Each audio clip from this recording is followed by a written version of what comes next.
Padre, bendito seas, Señor. Santificamos tu nombre hoy, Señor.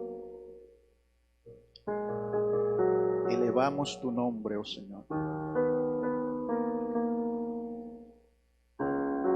Reconocemos tu nombre, Señor. Eres Padre de la gloria. Gracias. Gracias. Gracias. Gracias. Gracias.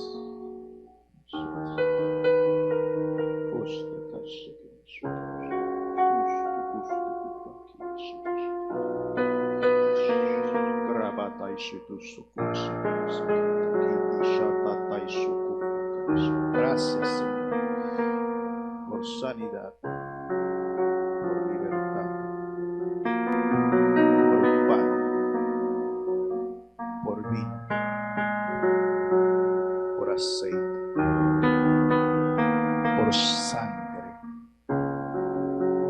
por la muerte y por la resurrección del Cordero de tu Pascua. Grande Dios, porque tú sanas, porque tú limpias, porque tú libertas. Glorifícate, Señor. Gloria a tu nombre, gloria a tu nombre, gloria a tu nombre, gloria a tu nombre, gloria a ti, Señor, gloria a ti, Señor. Gracias, Dios. Gloria a tu nombre, gracias, Dios. Gracias, Dios. Gracias, Señor, gracias, Señor, gracias, Señor. Gracias, Dios. Gracias, Dios. Dios le bendiga, iglesia. ¿Cómo se sienten? Yo también me siento bien, pero me siento un poco nervioso hoy para predicar. Un poquito extraño, pero es así. Aunque a veces he dicho que me siento un poco nervioso. ¿Quiénes están aquí que quieren ser los próximos sumergidos en las aguas? Porque no vamos a perder tiempo. Apúntate ahí. No vamos a perder tiempo. El pasado bautismo fue la misma gloria de Dios, donde se trazó un precedente y muchos renovaron su pacto. Y fue un tiempo realmente de mucha luz, mientras nosotros estábamos ahí en el agua. Así que hoy traemos un pan especial, un pan de la palabra de Dios.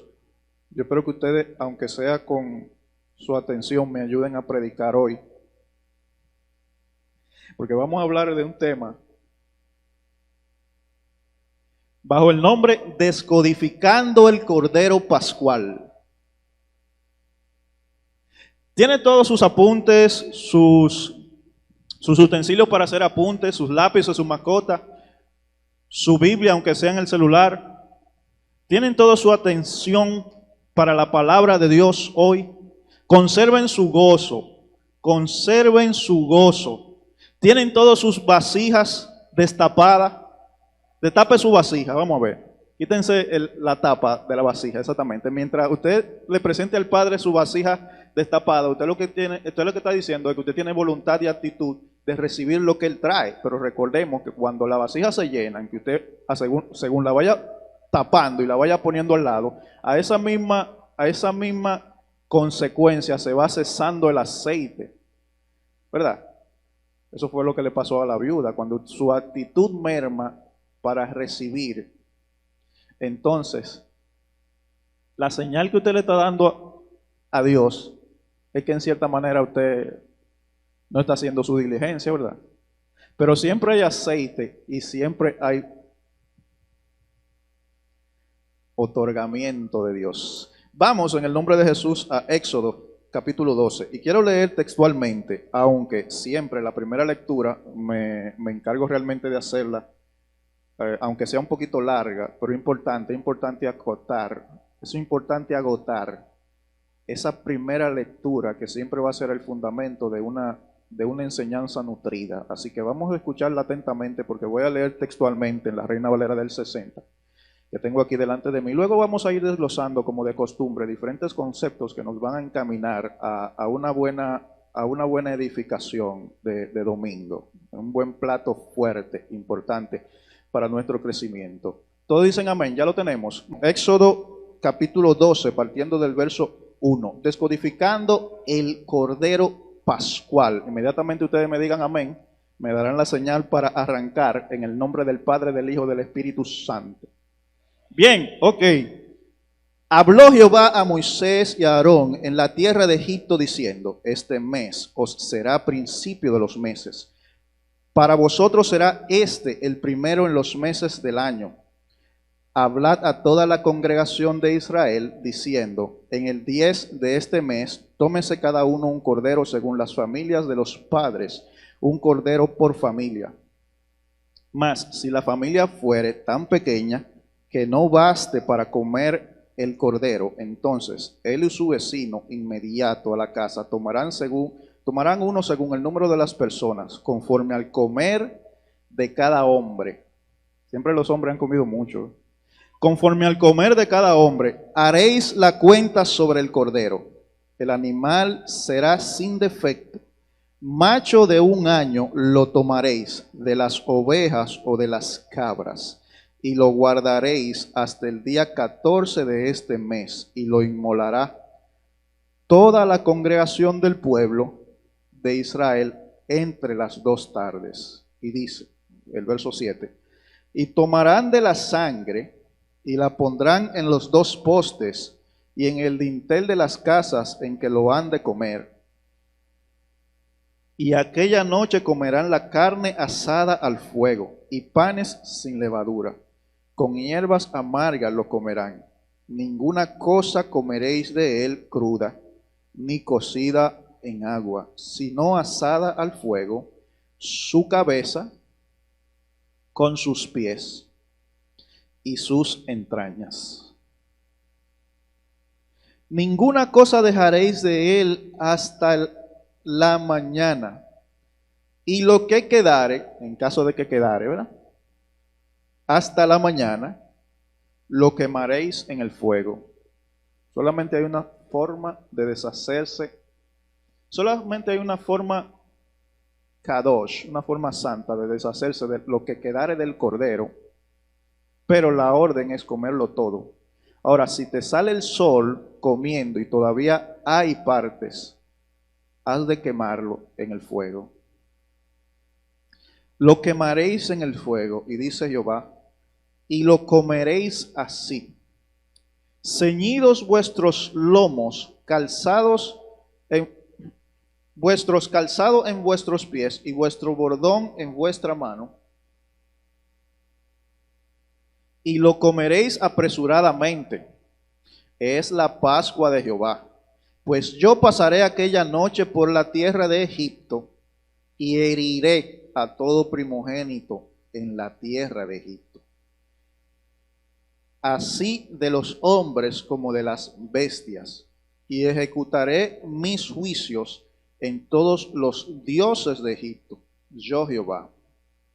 Y la sangre os será por señal en las casas donde vosotros estéis, y veré la sangre y pasaré de vosotros, y no habrá en vosotros plaga de mortandad cuando hiera la tierra de Egipto.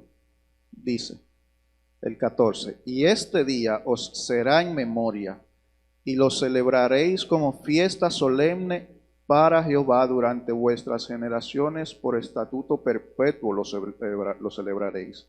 7 días comeréis panes sin levadura, y así el primer día haréis que no haya levadura en vuestras casas. Bien, lo podemos dejar ahí. Bien, ¿qué nosotros tenemos aquí? Nosotros tenemos el dato histórico del acontecimiento que se registra en Éxodo, de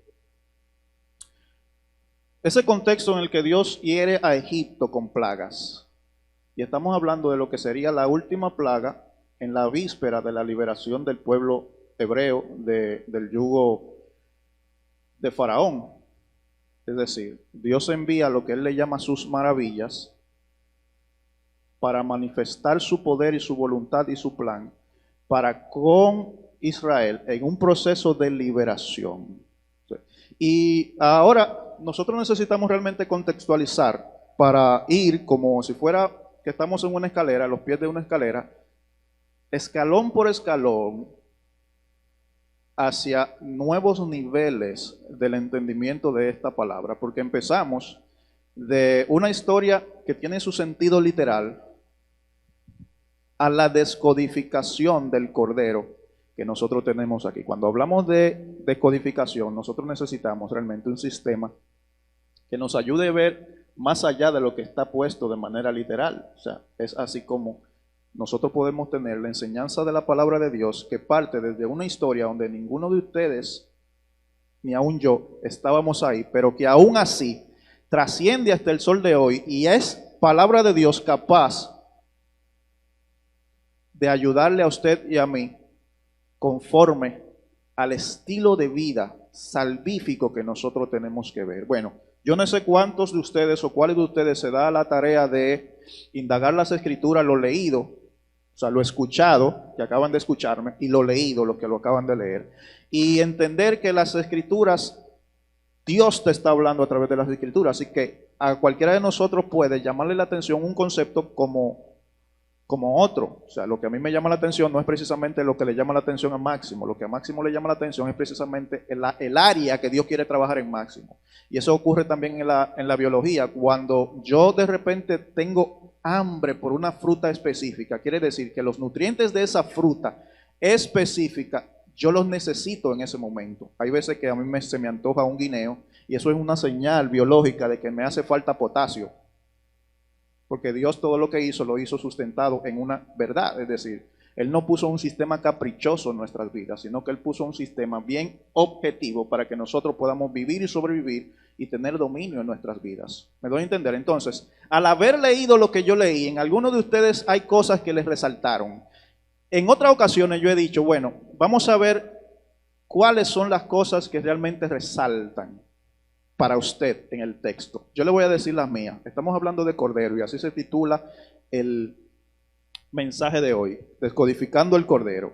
Y tenemos en esta lectura, tenemos precisamente Dios hablando.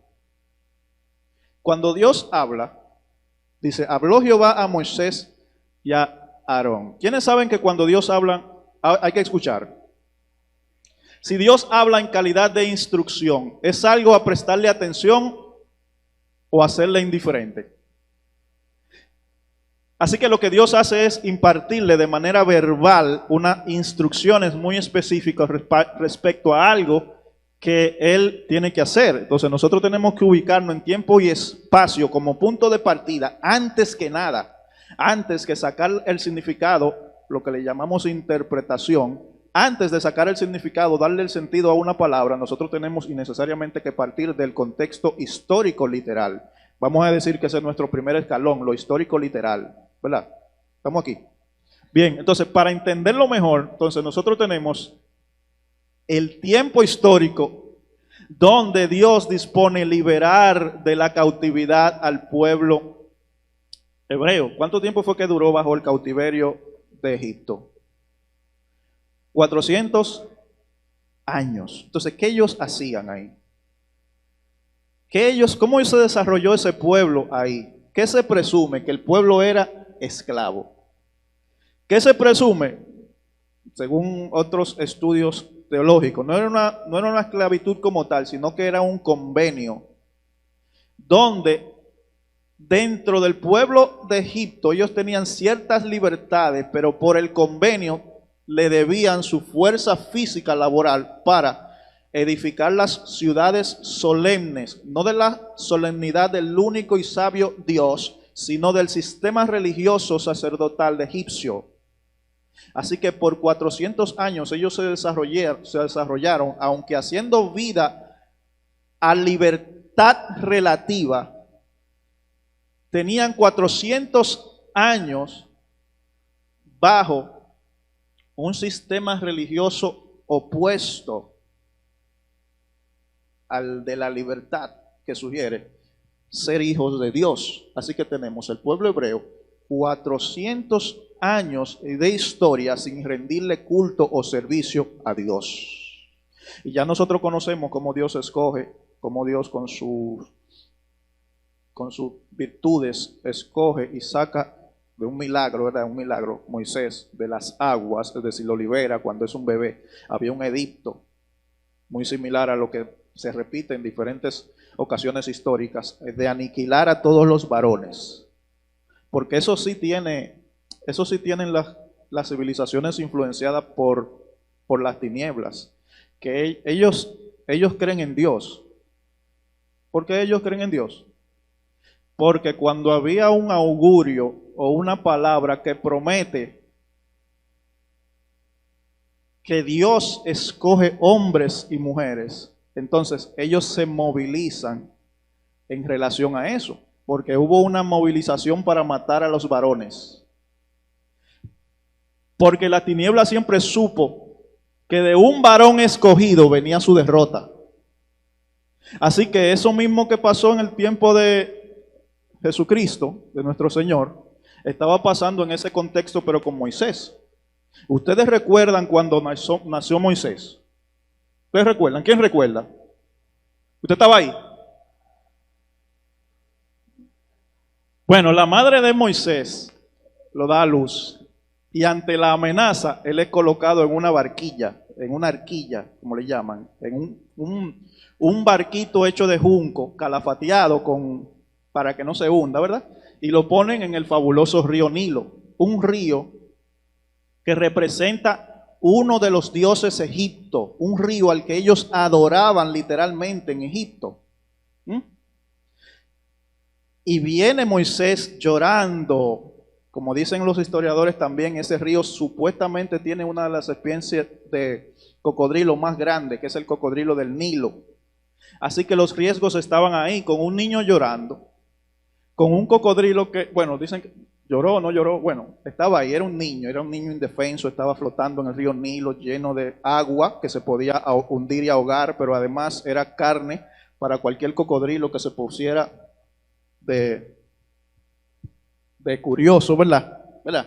Se pusiera de curioso, ¿verdad? Pero entonces el niño llega al patio a donde se baña la hija del faraón. Y ella lo adopta. A partir de ahí empieza la historia en ese contexto, el libertador de Egipto, ¿verdad? Ahora tenemos que Dios le dice a Moisés, a ese sacado de las aguas, y a Aarón, a ese sacerdote. Recuerden que Moisés fue sacerdote. Debemos saber que ambos son levitas, es decir, son de la tribu de Leví. Aarón fue sacerdote. Debemos saber que fue tanta la luz de Dios que manifestó Moisés, que en un momento Dios le dijo a Moisés, porque supuestamente él tenía una tartamudez, está bien, tú serás por Dios, lo instituyó Dios. Eso es bueno entenderlo, no nos vayamos a lo literalista. Tú vas a ser como Dios y Aarón será la boca tuya. O sea, todas las luces que le daba Dios, por todas las luces que le daba Dios a Moisés, Moisés era tartamudo.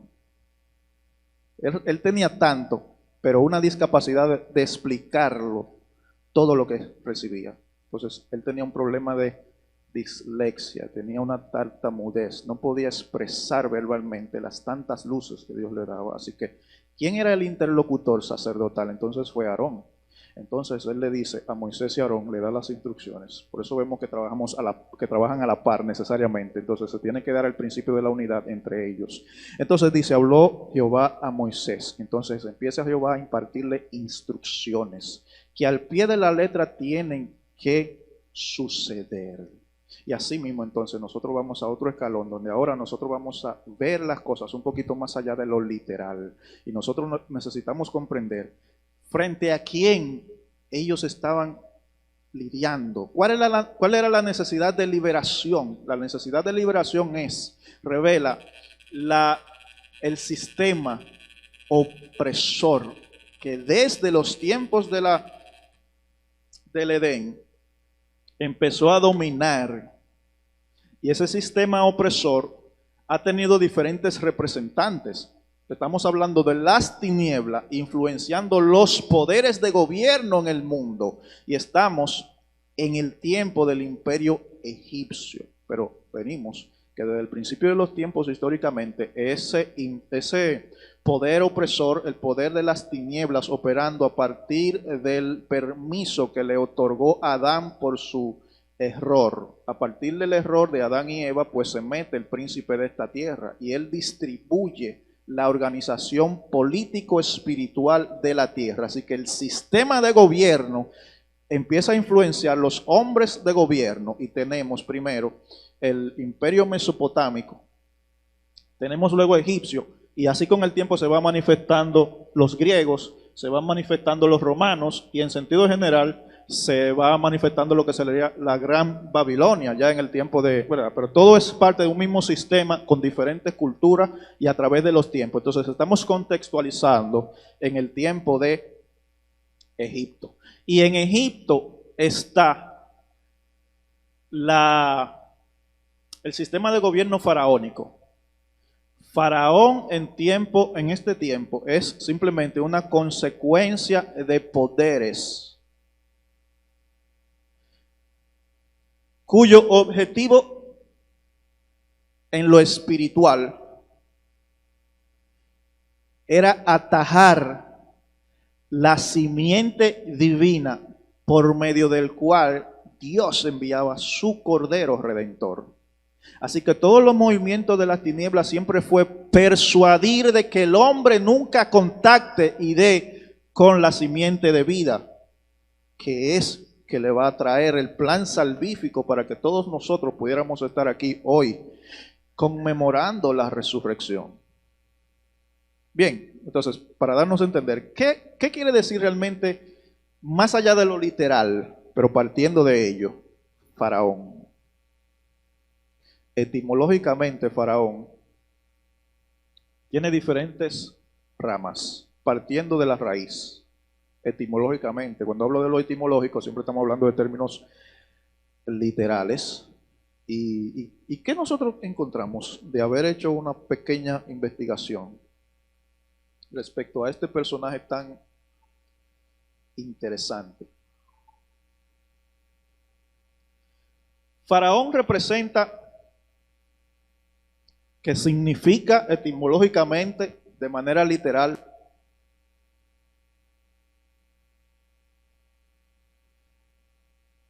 separación.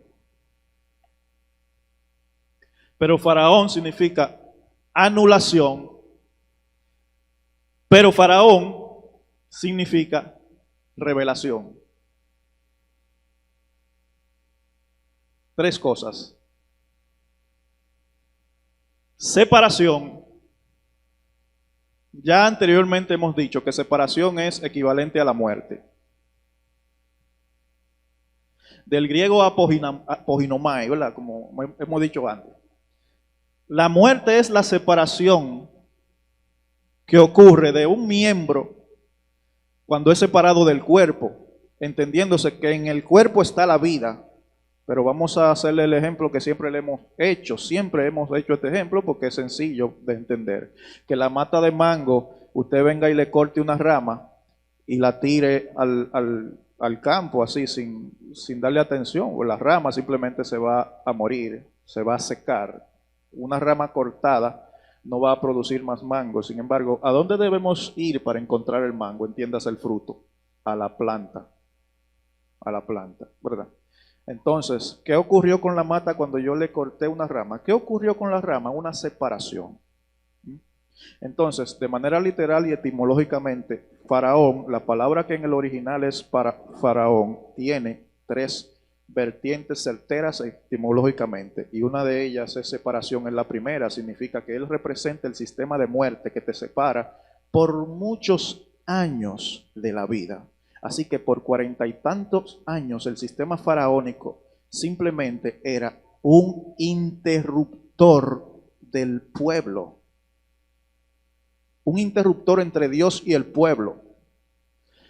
Alguien que disuadía de que ellos no se acercaran en espíritu y verdad a nuestro Padre Dios. Por 400 años ellos no tenían la libertad para adorar al Padre. Fíjense que el argumento que utiliza Dios hacia Moisés es: dile a Faraón, o sea, Moisés fue enviado a hablar con Faraón diciendo: déjanos ir a celebrarle culto a nuestro Dios, hacerle servicio a nuestro Dios. Pero ¿por qué?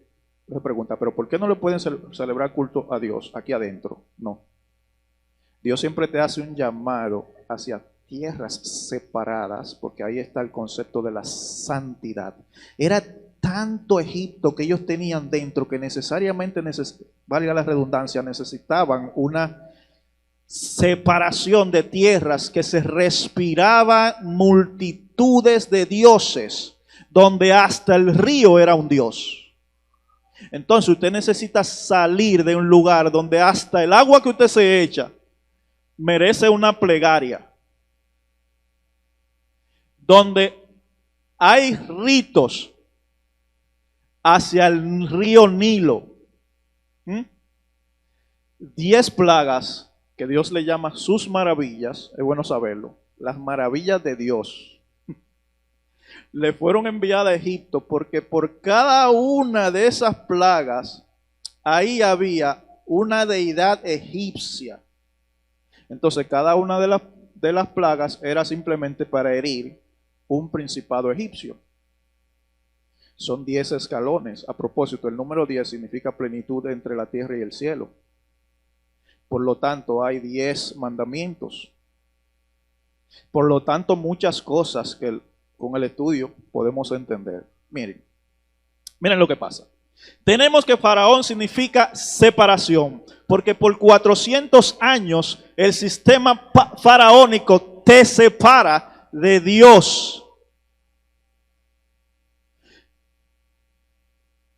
Por 400 años el sistema faraónico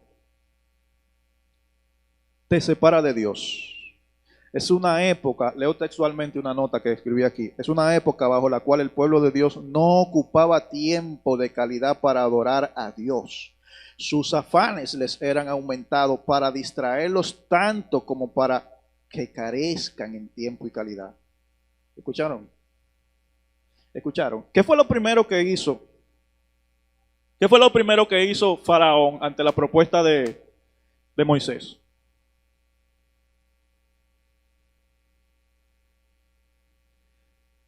Lo primero que hizo Faraón ante la propuesta de Moisés fue: auméntamele el trabajo. Parece que están muy ociosos. Ellos quieren ahora ir a adorar a su Dios. Todo empieza pequeño, ¿saben? Todo empieza pequeño. Hay un día que tú tienes tiempo para ir a la iglesia, para orar,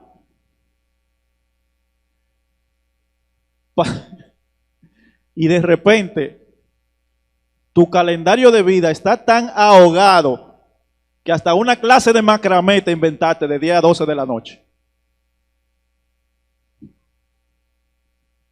Porque tú crees que con eso está haciendo algo con tu vida. Bueno, un respeto a la comunidad de macramecistas, no estoy hablando mal de ellos, a la asociación de macramé. Eso solamente fue un ejemplo de cuántas cosas nosotros hacemos creyendo que, o sea, con la necesidad de hacerle algo. Usted ha escuchado la frase: mira, haz algo con tu vida. Pero si tú no eres entendido del propósito de Dios en tu vida, tú vas a hacer todo lo que te parezca porque simplemente tú quieres llenar el vacío y quieres hacer algo con tu vida, independientemente de. ¿Qué tal si tú consultas a Dios y le permite que te traduzca, que te traspase su voluntad? Cada uno de nosotros tenemos un diseño para una tarea de Dios, una designación, un llamado, no necesariamente eclesiástico, sino tu rol en la vida, un por qué y un para qué viniste. ¿Cuál es tu misión? Pero cuando no lo sabemos, hoy en día abunda mucho ocio. Y hoy en día abundan muchas distracciones, montones de distracciones. Todavía hoy en día está el sistema faraónico. Egipto vive, Egipto vive, Egipto vive, Egipto vive. Bien. Pero ¿cuál es la otra palabra de faraón? Faraón es anulación. Yo le dije que esto está todo en el texto, ¿verdad? Porque si nosotros vamos aquí a Éxodo 5.2, fíjense que en Éxodo 5.2 dice lo siguiente. Bueno, lo voy a leer desde el 1. Después Moisés y Aarón entraron a la presencia de Faraón y le dijeron: Jehová, el Dios de Israel, dice así: deja ir a mi pueblo a celebrarme fiesta en el desierto. ¿Saben cómo es? Entonces dice, y Faraón respondió: ¿quién es Jehová? ¿Quién es Jehová para que yo oiga su voz y deje ir a Israel?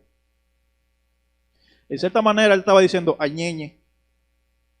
¿Y quién me va a construir el mausoleo de Ramsés? ¿Quién me va a construir el templo de el dios de la zarigüeya o no sé qué cosa? No. ¿Y quién es Jehová? ¿Quién es Jehová? ¿Quién es Jehová? Es decir, anulación, negación, desconocimiento. Rotundo es lo que dice a continuación. Yo no conozco a Jehová, ni tampoco dejaré ir a Israel. Escuchen bien, porque esto realmente lo que nos permite es entender la razón del por qué el Cordero. Porque estamos hablando de que este es el tiempo de la liberación de Israel. Pero conéctate tú ahora con Israel más allá de lo literal. Porque si en lo literal si en lo literal nos quedamos, a usted y a mí no nos corresponde esta palabra. Pero resulta que sí, que en un nivel más alto donde se difuminan las formas, el común denominador que usted tiene con esa gente es el espíritu. Aunque su cédula sea dominicana, usted es Israel a liberar. Aunque el imperio faraónico de Egipto ya quedó en la historia, espiritualmente sigue la esencia tenebrosa de las tinieblas, valga la redundancia, que quiere siempre atentar y disuadir y distorsionar de que tú te encuentres con el propósito y la misión que Dios te tiene para ti. ¿Se dan cuenta cómo Faraón aún vive? ¿Se dan cuenta cómo en esos niveles en la escalera nosotros sí podemos conectar con Israel, como a razón de esa realidad, de atribuirle sentido de esa manera a las escrituras? Todavía estas palabras sí tienen vigencia, porque si no, no estuviéramos predicando hoy en día de estos textos. Estas son las sagradas escrituras. Bien. Entonces seguimos diciendo que Faraón es además revelación, y es ahí donde usted se pregunta, pero ok, revelación es algo que todos nosotros queremos, deseamos. Pues mire, también al que ama a Dios todas las cosas le ayudan a bien. Al que ama a Dios, para el que ama a Dios, Faraón es una papilla. Para el que ama a Dios, qué bueno por Faraón, porque Faraón es la revelación. Ahora yo se lo voy a demostrar, yo se lo voy a desglosar. Voy a usar la gracia de Dios para hacérselo entender. Que Faraón es una revelación. Faraón, de manera literal y etimológicamente, también se funde con la raíz que representa revelación. Porque si Faraón era necio, era duro de corazón y era resistente al conocimiento de Dios, Dios endureció su corazón.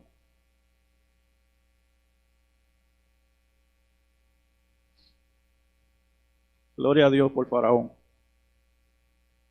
Porque dice la palabra de Dios en el capítulo 11 del verso 10, además de en otros lugares, textualmente: y Moisés y Aarón hicieron todos estos prodigios delante de Faraón, pues Jehová había endurecido el corazón de Faraón y no envió a los hijos de Israel fuera de su país.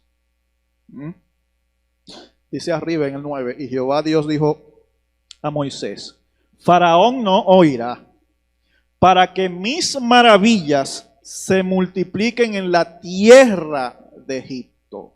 Entonces, Faraón le fue endurecido el corazón para que Dios se glorifique a través de sus plagas y sus maravillas. Entonces, ¿qué me está revelando el texto? Algo mucho más alto, una visión más holística, una razón del porqué, la razón de ser. A veces nosotros tenemos adversidades en nuestras vidas porque Dios le permite. Cada una de las adversidades son las cáscaras que están diseñadas para nuestro entrenamiento. Y después de nosotros ser entrenados con esta dureza, con este rigor, con esta resistencia, con esta adversidad, viene una capa de autoridad para ti y para mí. No es una realidad que existe en el mundo, que si tú ayudas a una avecilla a una cosa tan sencilla como salir de su cascarón, es capaz que se muera en la primera semana. Porque las porciones de resistencia, los no, las detracciones, los rechazos, en la justa medida, son diseñados también a tu favor, para que al haberlo superado como prueba, obtengas el galardón. No hay galardón que no venga detrás de un faraón. No hay premio que venga, gloria a Dios. Gloria a Dios. Muchas veces la luz está detrás de una puerta muy regia. Está detrás de una cáscara. La luz está detrás de una cáscara. Pregúntale al primero que descubrió el agua de coco. El hambre que debió haber tenido. Los estrellones que le dio a ese coco. Pero ustedes se ríen, pero es verdad. ¿Y la nuez? ¿A quién le gusta esa nuez? ¿A quién le gusta? Es duro, ¿verdad? ¿Quiénes han estado al romperse un diente con una nuez? Pero es buena, ¿verdad? Al final es buena. Miren, el diamante, ¿ustedes saben dónde se encuentra? Allá abajo, pero lejos, lejos, lejos. Lejos, lejos, lejos, lejos. Ustedes no saben la cadera rota para sacar ese mineral precioso, y es lo más duro que hay en la tierra. Los niveles de adversidad también operan a tu favor, porque Dios, si hubiera querido, lo aniquila desde allá arriba, desde los cielos. Así que ahí está Faraón como la cáscara reveladora a quien en Dios hay que enfrentar. Y entonces, si usted necesita un poquito más de argumento, a los que aman a Dios, todo le ayuda bien. ¿Sí o no? Sí o no, pero estamos realmente todavía en el preámbulo. Yo creo que el preámbulo es mucho mayor que la palabra central. No se asusten, porque no es que todavía yo no he empezado a predicar, pero no es que no vamos a ir a las 3 de la tarde, ¿no? Cuando viene a ver este preámbulo contextual, va a durar un poquito más que la palabra fuerte.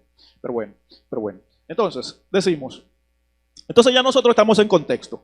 Nosotros estamos en la necesidad, entonces ahora conectando con el pueblo hebreo, nosotros estamos en la necesidad de ser libres de la anulación, de un sistema que desconoce a Dios, libre del sistema de muerte que me separa de Dios y que cada vez me pone más propuestas académicas, que no es malo, ¿verdad? Más aplicaciones, más contenido en las redes sociales. Señores, el que usa las redes sociales y le cae atrás, para loco, ¿usted sabía? Porque usted viene y publica algo y de repente usted está buscando lo que usted publicó, ya usted no lo encuentra porque ya se voló. Pero se entretiene con tanta cosa y fácilmente le da 5 y 6, 7 horas a las redes sociales. Le llega un síndrome muy común en estos tiempos que se llama el pensamiento acelerado. Se carga tanto su pensamiento, su mente de información que usted no concilia ni el sueño. Hay mucha gente loca. Los niveles de enfermedad mental han aumentado tan grandemente a causa de toda la avalancha de información que nos llega consciente o inconscientemente. Eso se convierte en una atadura. Eso se convierte en faraón, que además de que niega y desconoce al Padre y su sistema de reino, te levanta un muro de distracciones que no te permiten conectar. Entonces, viene Dios y le dice a Moisés y a Faraón: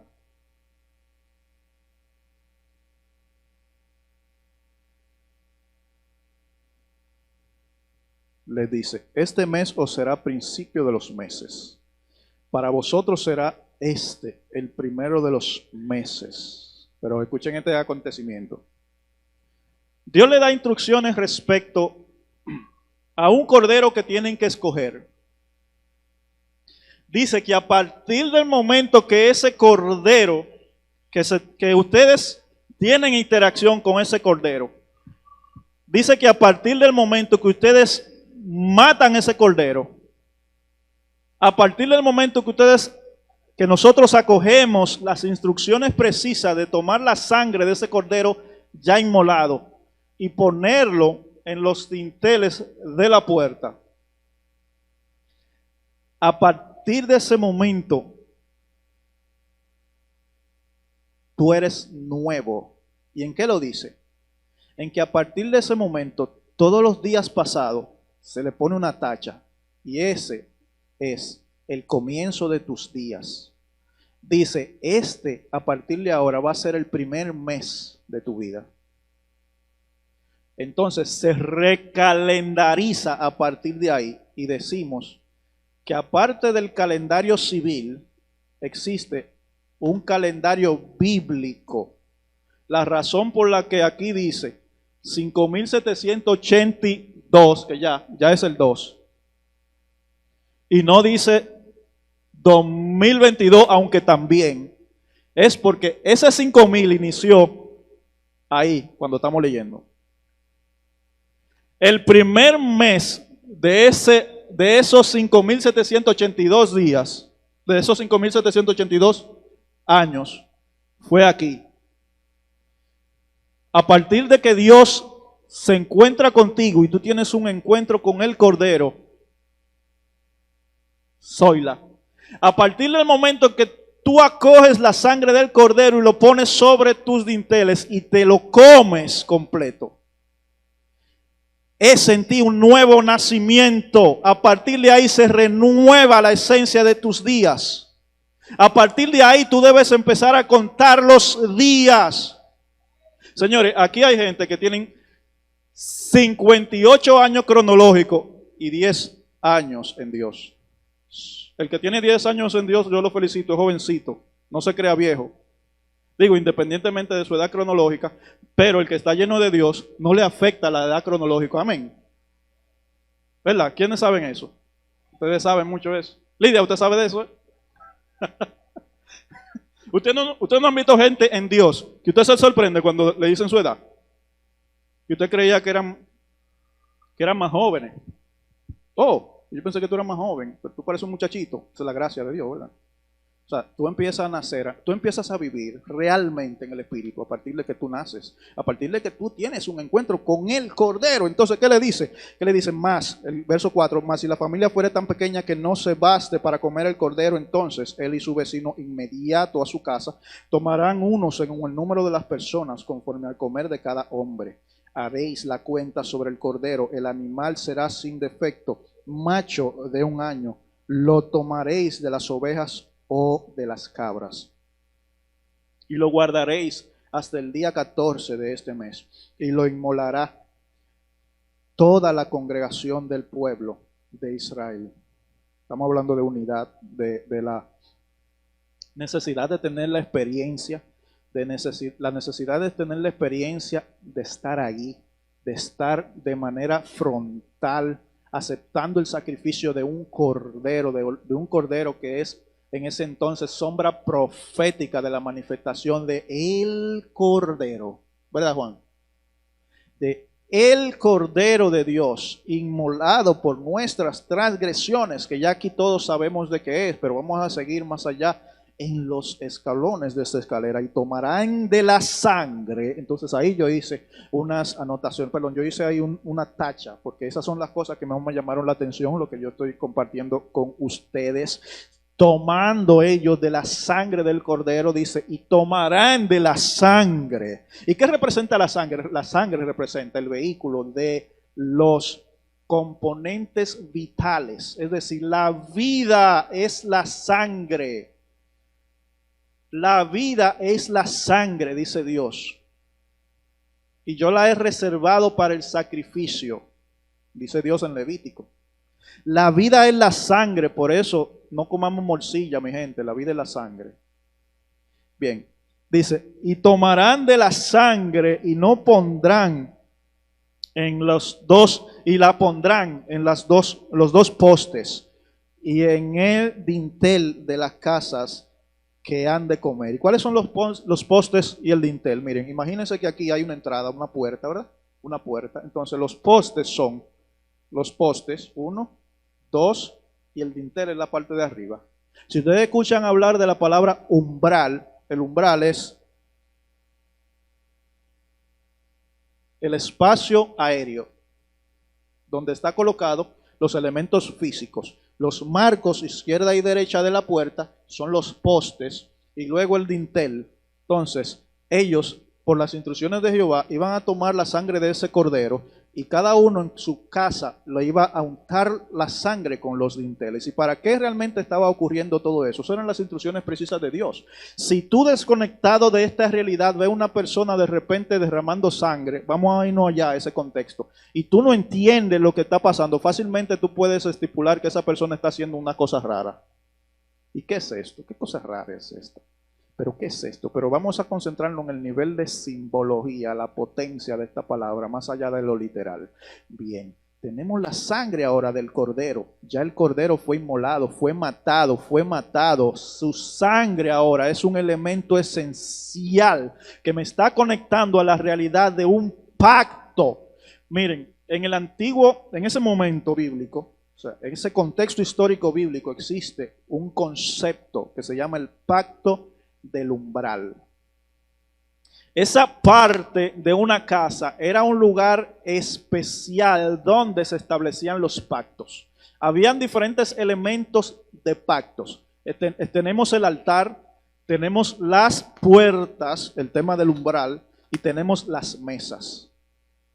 En el sacrificio, el sacerdote sobre una mesa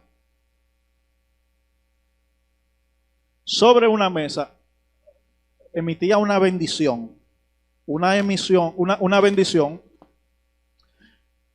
que lo que hacía era que auguraba proféticamente el pacto. Recordemos que en la mesa se sentó Yeshua, nuestro Señor, a compartir esa última cena, pero recuerden que si estamos hablando de comerse un cordero asado, sobre una mesa lo hacía, y ese es como el retrato de la fidelidad a un pacto. Todo lo que se hace sobre una mesa se hace de buena lid. Cada vez que nos reunimos y nos sentamos en la mesa, lo hacemos de buena lid. Es el momento más idóneo para pactar. He aquí yo estoy a la puerta y llamo. Si alguno viene a mí, yo entraré y comeré con él. Sentados a la mesa con el maestro, el cordero está servido. El cordero está servido. Así que, ¿qué era lo que se hacía en el pacto del umbral? Se tomaba la sangre del cordero. Bueno, en este contexto se puso la sangre sobre los dinteles, pero se derramaba la sangre sobre el umbral. Y de una manera delicada, el que aceptaba el pacto pasaba sobre la sangre diciendo: yo acepto este pacto. Yo entro voluntariamente a este pacto, donde adentro me espera otro nivel de pacto, pero sentado a la mesa, donde en la mesa el cordero está servido. Pero ahora viene la parte un poquito más profunda después de lo fundamental. En el verso 9 dice, y ninguna cosa de él comeréis cruda, no, ninguna cosa comeréis de él cruda, ni cocida en agua. O sea, no podía ser guisado, asado era. El trabajo del fuego purificador. ¿A quiénes les gusta la parrillada? Asado, ¿verdad? Asado. Ninguna cosa comeréis de él cruda ni cocida en agua, sino asada al fuego. Ahora viene una parte suculenta, en un nivel más allá de los literal, ya habiendo tocado lo fundamental de la literalidad, pero ascendiendo más allá, ¿verdad? Porque nosotros tenemos 3 elementos curiosamente potentes, porque dice aquí, su cabeza, sus pies y sus entrañas. Bien, en otro momento, en el pasado, hicimos énfasis, donde hay una parte ahí que dice que al cordero debemos comérnoslo completo, ¿verdad? Y dijimos que el significado que esto tiene es que si tú vienes a Cristo, tienes que enfrentar la realidad de ese sistema anulador, separador y de revelación. Si tú vienes a Cristo, tienes que comerte completo su carne y su sangre, entrando en los momentos de su padecimiento.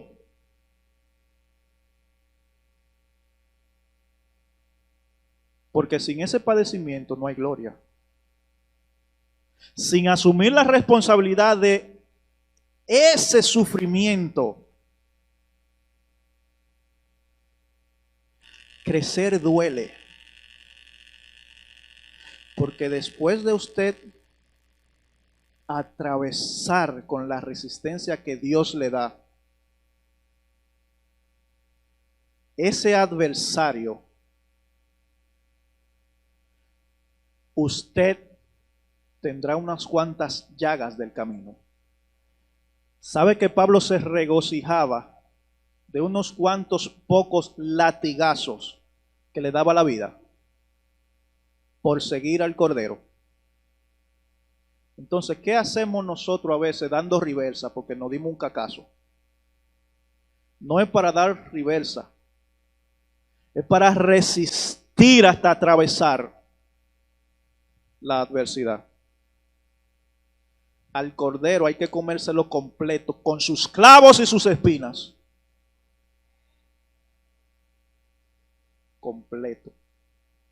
Pero ahora vamos a hacer énfasis en estos 3 elementos. Cabeza, entrañas, no tripas, y eso lo voy a explicar. Y pies.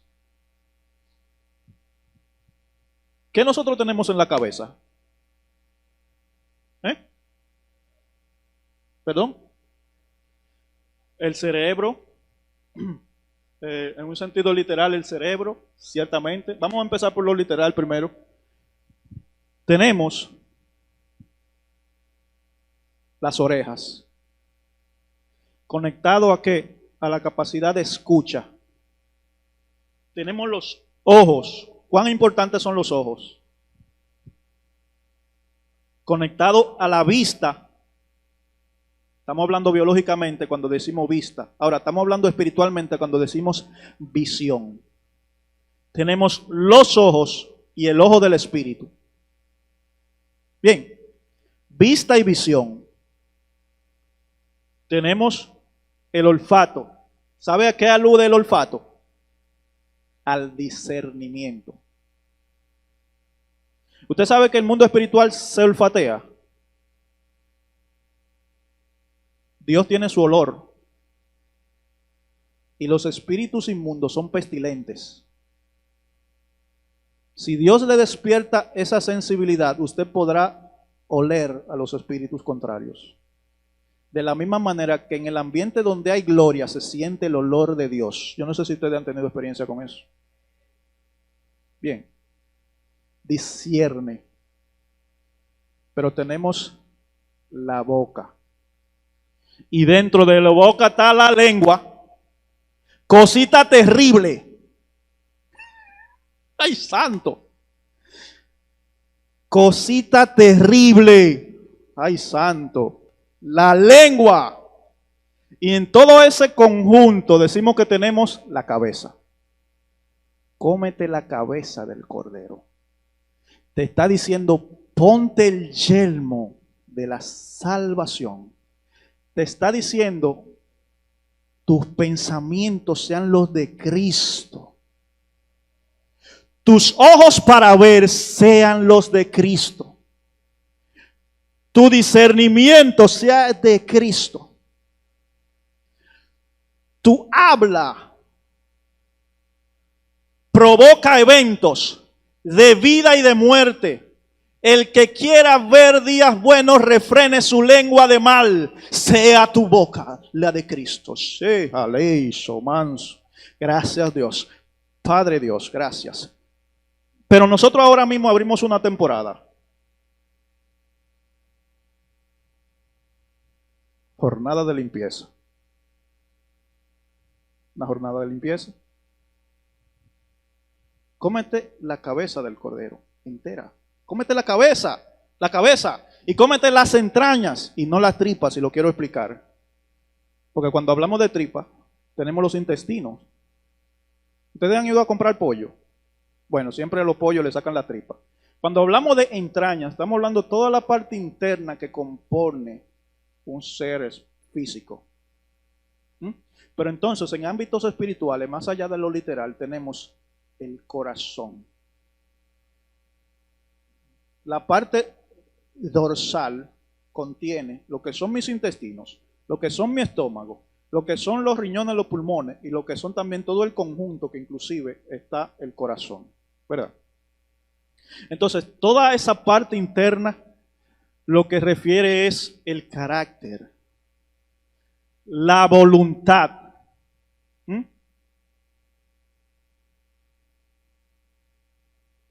El querer.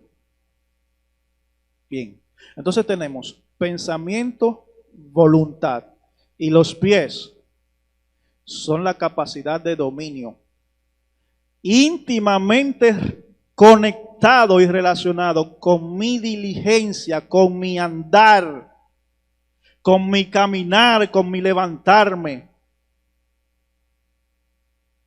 La autoridad, tierra donde usted pise con sus pies, usted la puede declarar por la voluntad de Dios propia.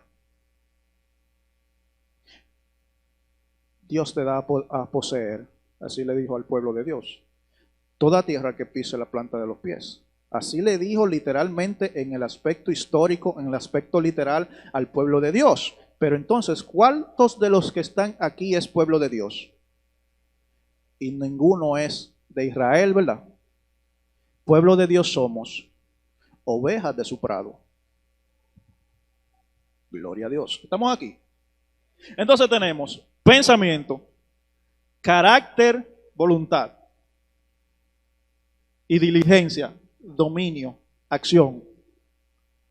Pensamiento, carácter y acción. Ahora tenemos crecimiento, multiplicación, entrañas, ¿verdad? ¿Dónde se gesta? En las entrañas. Crecimiento, multiplicación y dominio. ¿Ustedes recuerdan que eso fue lo que Dios le dio como función al ser humano? Crecimiento, multiplicación y dominio. ¿Qué le pasaba al pueblo de Egipto, al pueblo hebreo en Egipto? Sus pensamientos estaban secuestrados. Lo que ellos tenían en su mente era a Egipto. Todavía unos cuantos días mucho después de que ya ellos andaban en el desierto, que ellos tenían en su pensamiento ajo y cebolla en Egipto. ¿Verdad? A razón de sus pensamientos, entonces les venía el querer, porque lo que se dice en la azotea se hace en el segundo piso, ¿verdad? Desde la azotea se emite una orden y el segundo piso responde y prepara el primer piso. Lo que cae en tu cabeza se va a manifestar en un pensamiento, en un sentimiento, y con tu sentimiento tú vas a mover tus piecitos. Así que mucha gente que de un ramplimazo, de un arrebato, matan a otro, significa que están siendo guiados por sus pensamientos errantes que producen emociones tóxicas, que producen acciones caídas.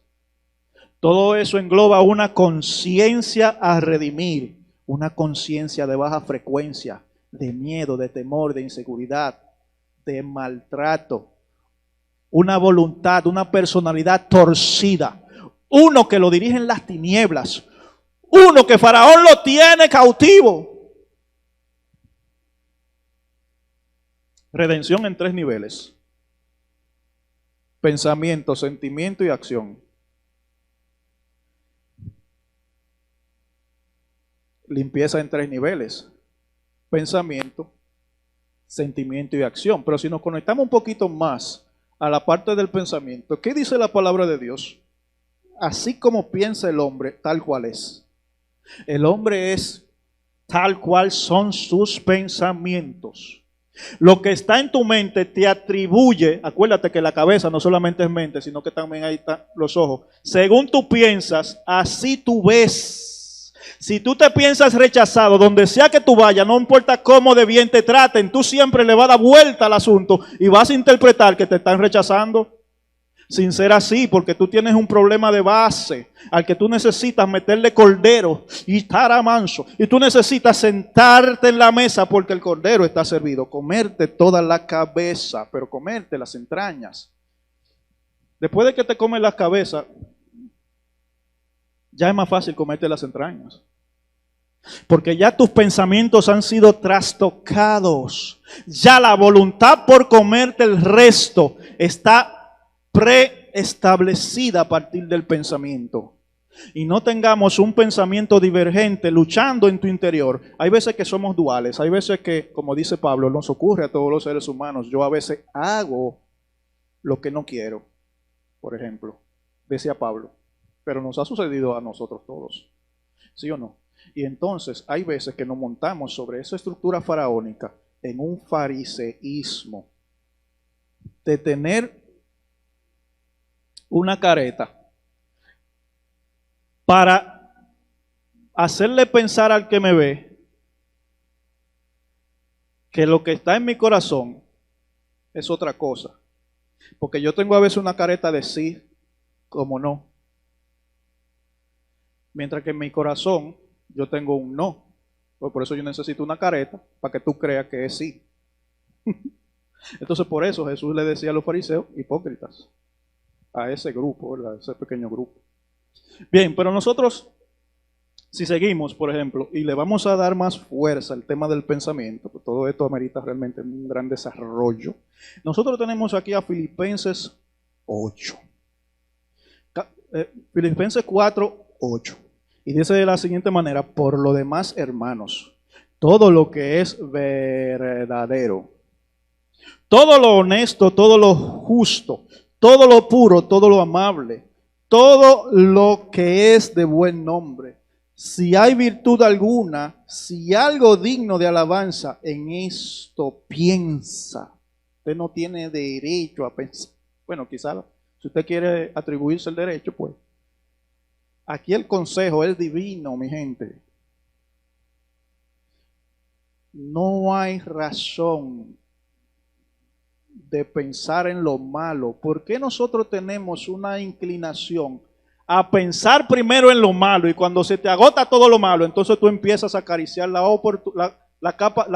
probabilidad de que también hay cosas buenas. Lo primero que nosotros pensamos, y estamos en automático, es lo malo. O sea, es de verdad.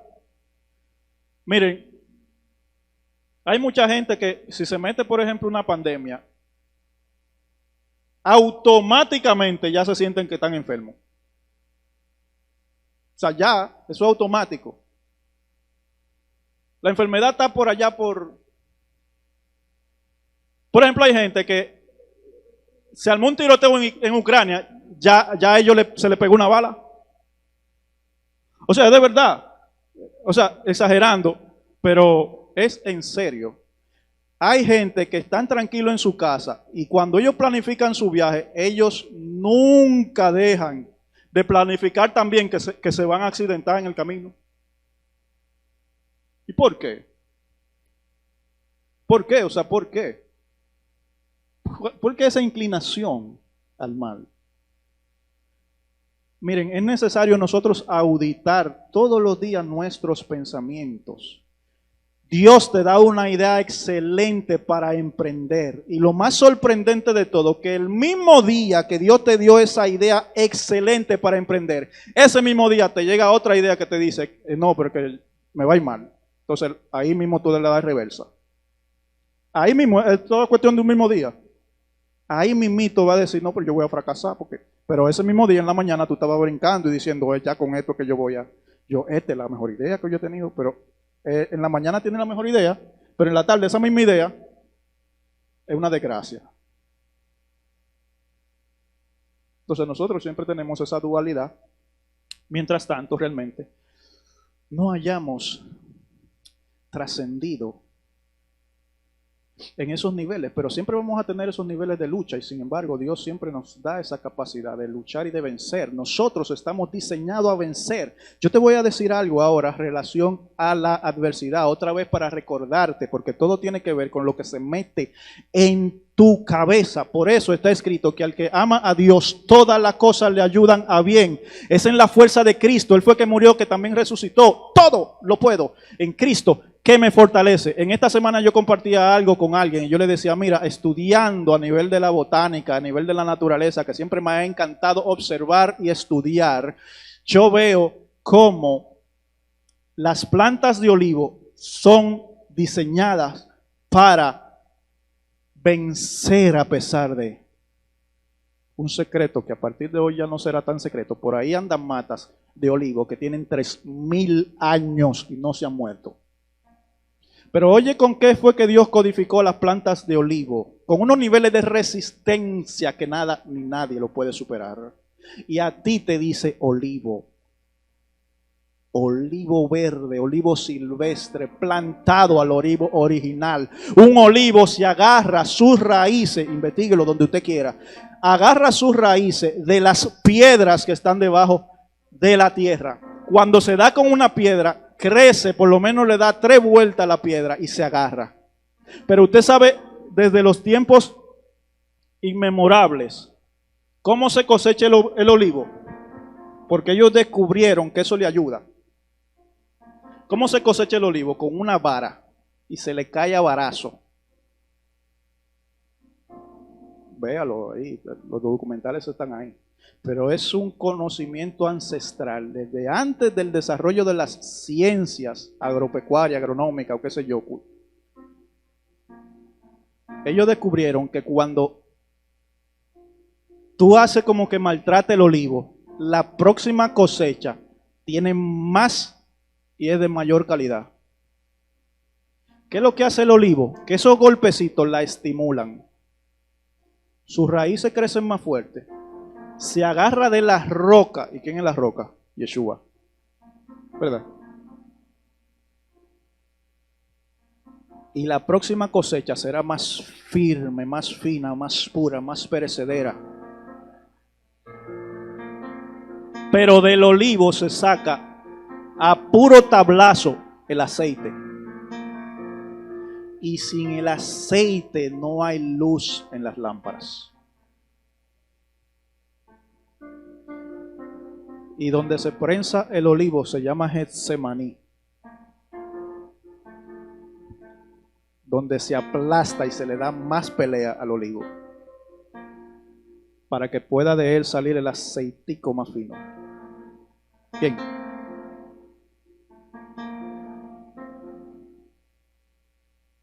Entonces nosotros tenemos el Cordero que está siendo entregado en un contexto que rara vez en la historia se alinea como este año.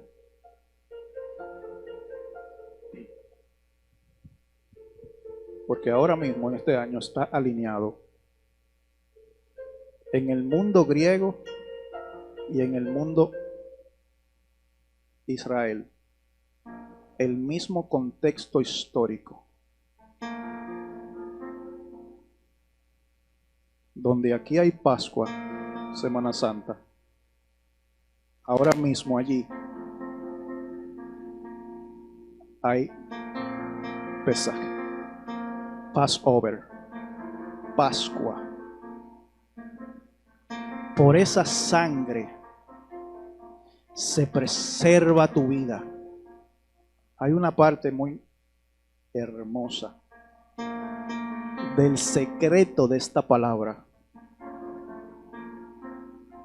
que pudiéramos durar el día entero sacándole los secretos, pero que por amor a ustedes, mis hermanos, en este último tramo de la impartición, vaya disponiendo su corazón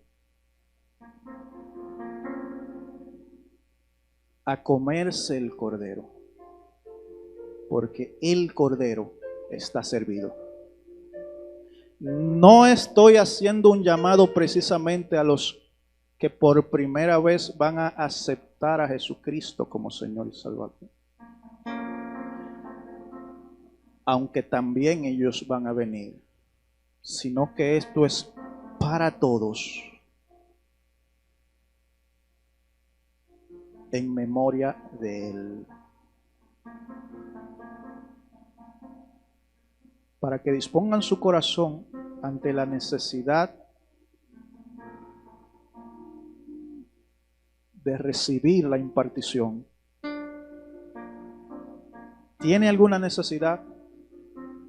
En el tiempo propio, después de lo que voy a decir, puede ocupar los espacios de aquí adelante.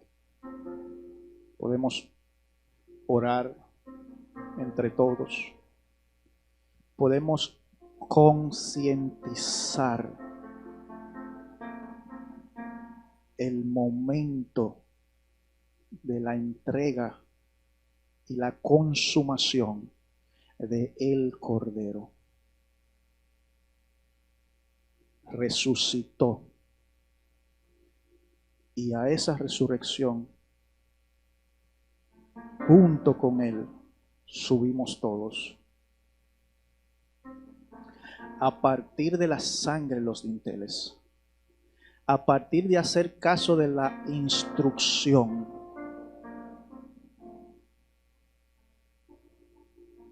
a partir de entrar en el pacto, a partir de sentarnos en la mesa, a partir de comer su cabeza,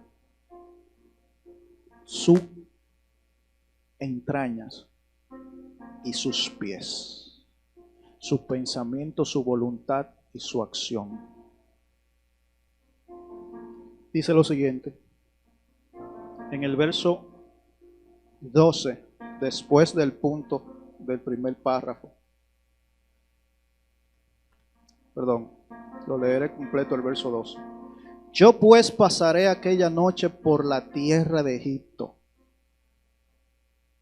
y heriré a todo primogénito en la tierra de Egipto, así de los hombres como de las bestias, y ejecutaré mis juicios en todos los dioses de Egipto. Dice, él firma y dice, yo Jehová, yo Jehová. Y luego dice en el 13, y la sangre Escuchen bien. Lo voy a repetir varias veces realmente.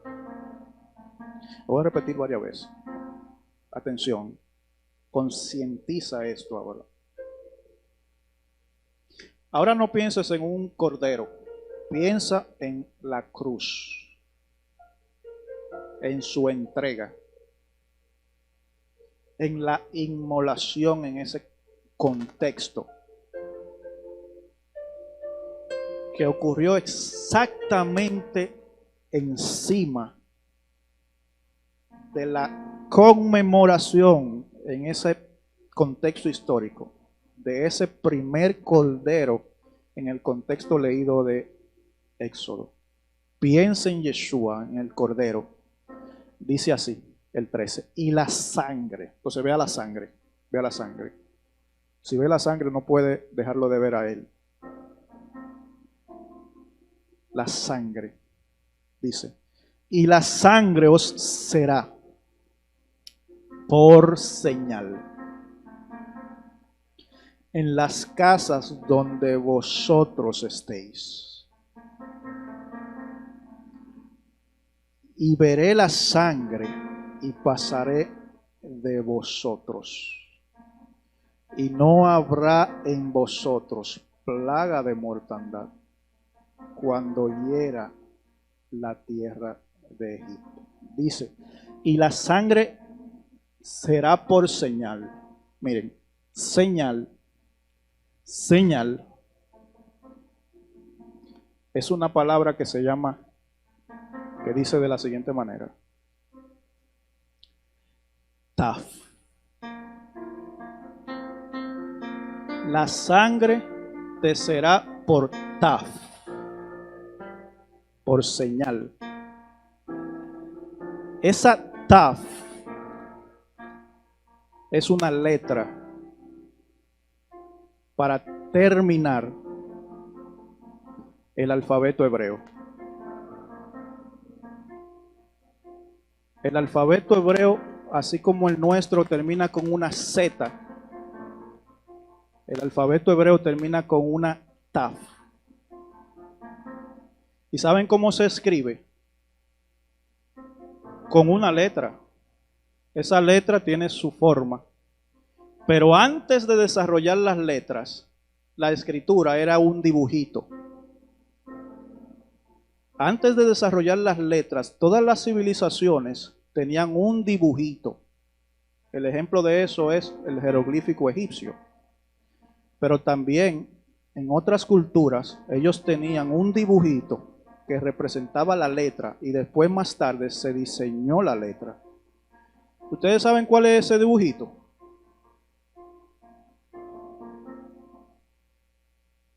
Una cruz.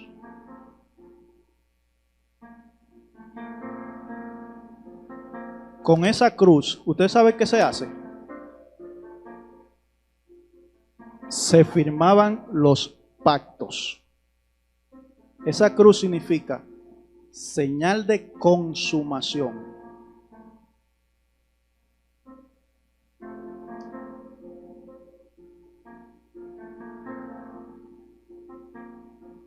¿Ustedes recuerdan que a partir de ese momento se reinicia el calendario? ¿Ustedes recuerdan que yo les hice una seña y les enseñé lo que es postes y dinteles? Esa forma, literalmente, postes y dinteles, es una puerta y es otra letra. Significa, yo soy, a través de esta puerta, tu nuevo comienzo. Y yo soy, a través de esta taf, la consumación del pacto. Gloria a Dios. Vamos a ponernos de pie. Y esta sangre será la taf del pacto del Cordero que ha sido descodificado para ti y para mí. El Cordero está servido.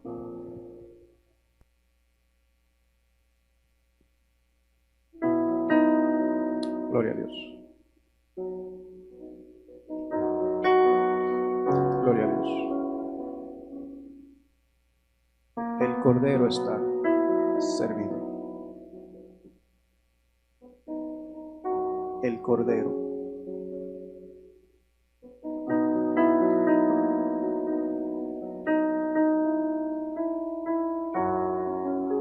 Gracias, Señor. Gracias, Señor. Gracias, Señor.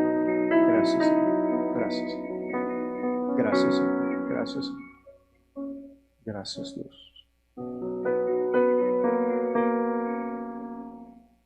Gracias, Dios.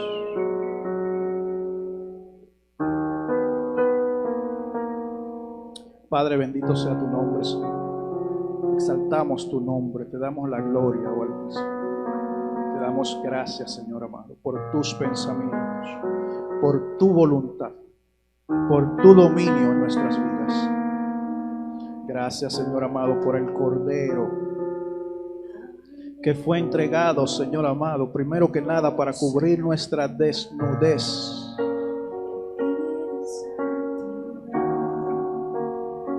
Gracias, Padre amado, por el Cordero del cual te proveíste sobre el pacto que hiciste con Abraham.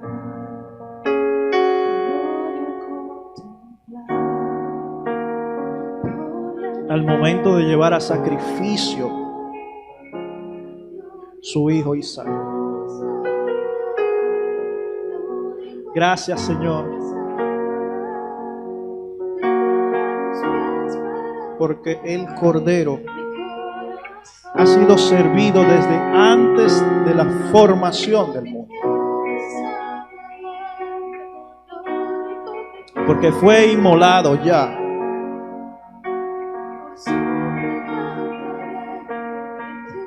Porque su sangre es señal de consumación del pacto.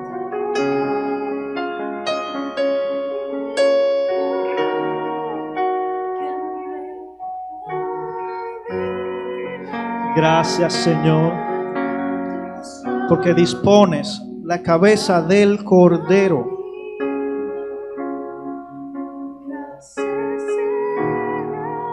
como llenura a mis pensamientos.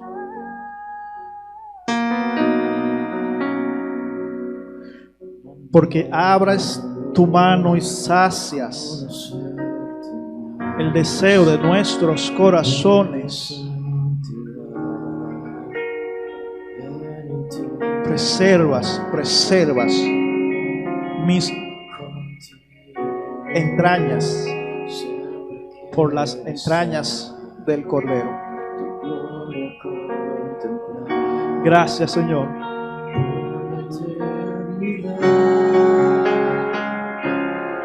Porque redimes con tus pasos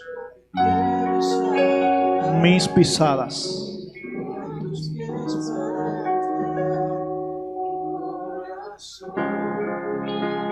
Y desde la Aleph hasta la Taf, tú eres Dios.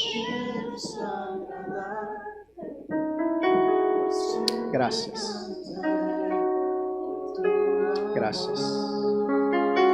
Dios le bendiga, iglesia.